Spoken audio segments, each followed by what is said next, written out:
కలుపు తీస్తూ ఉన్నాము. మొన్న ఫస్ట్ టైం వచ్చి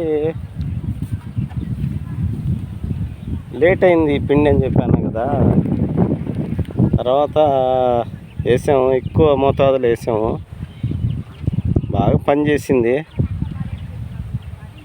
తర్వాత రెండోసారి వచ్చి పిండి లేట్ అయింది.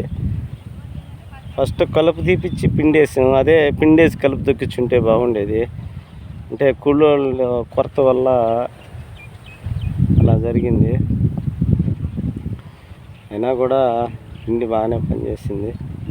ఇప్పుడు రెండో కలుపు తీపిస్తూ ఉన్నాము. అది ఈ రెండో కలుపు తీసి మళ్ళా ఇంకోసారి పిండి వేయాలా. అయితే చిన్న అది తెలిసి తెలియక ఒక పిండి రెఫర్ చేశారు మా అన్నోళ్ళు. అంటే ఇది వాడు బాగుందని, కానీ వాళ్ళు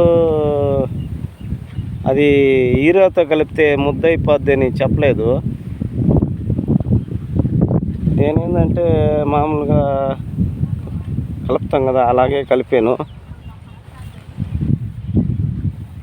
కానీ పిండి కలిపి అది చేలోకి తీసుకొచ్చే లోపలే ముద్ద అయిపోయింది. సరే పట్ట తీసి ఆరబెడదామని అంటే ఆరబోసే కొంది ఎక్కువ అది గడ్డగట్టుకొని పోతుంది, గడ్డలు అయిపోతుంది.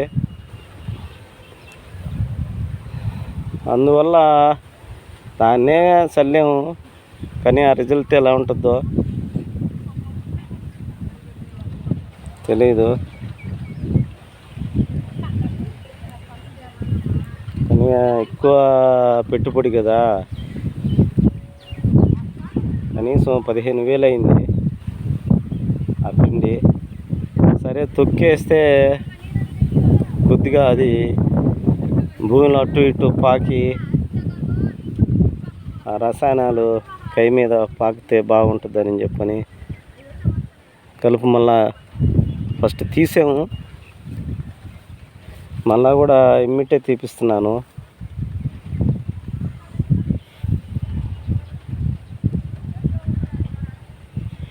చూద్దాం. ఆ పిండి ఒకటి రెండోసారి వేసాను. ఆ పిండి అది వాళ్ళు చెప్పలేదు నాకు తొందరగా కలపాలని. కానీ మేము మామూలుగా తొందరగానంటే మనం కలుపుకుంటూ ఉంటాం కదా పిండిలో. అలా పొరపాటు ఎప్పుడు చేయొద్దు. అడగండి, మనం వేసే పిండిలో ఈ కలుపుకోవచ్చా కలుపుకోకూడదా అని ఖచ్చితంగా అడగండి. అడిగితే వాళ్ళు చెప్తారు. అంతేగాని పొరపాటు చేయొద్దు. ఎందుకంటే వేలల్లో సమస్య, రైతులు ఖర్చు తగ్గించుకోవాలా. రెండో కలుపు అందుకే తిరగండి, అటు ఇటు తిరిగితే అది రసాయనాలు అటు ఇటు పోతాయని చెప్పని రసాయనాలు పోతే పక్క గంటకు కూడా అంటే ఉండలు పడింది కదా పిండి, అందువల్ల.